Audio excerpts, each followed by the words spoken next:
ఎక్కడో పుట్టిన పిల్ల, ఎవరో తల్లిదండ్రులు అంత ప్రేమతో పెంచిన పిల్ల ఇంటి పేరు వదిలేసింది, వంశం వదిలేసింది, తన ఊరు వదిలేసింది, తన వారిని వదిలేసింది, తన తల్లిదండ్రులను వదిలేసింది, బంధువులను వదిలేసింది, స్నేహితులను వదిలేసింది. ముక్కు ముఖం తెలియని నా కొడుకు చిటికిన వేలు పట్టుకుని నా ఇంటికి వచ్చింది.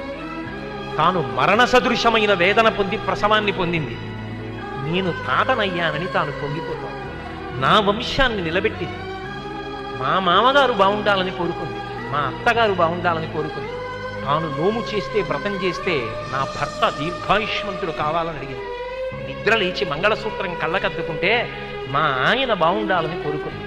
నా కొరకు ఆమె ఏం అడగల. తన అత్తవారి కొరకు, పుట్టింటి కొరకు.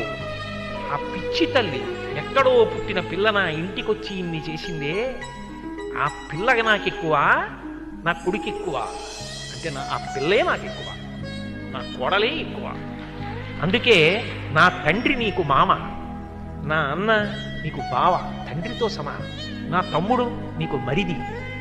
ఇప్పుడే పుట్టకపోయినా నీకు 2 ఏళ్ల తర్వాత కొడుకు పుట్టినా నీకు కొడుకున్న దాంతో సమానం, ఇదిగొచ్చిన కొడుకుతో సమానం. మా అమ్మకి కొడుకు ఎంతో నీకు మరిదంతే, నీకు కొడుకుతో సమానం.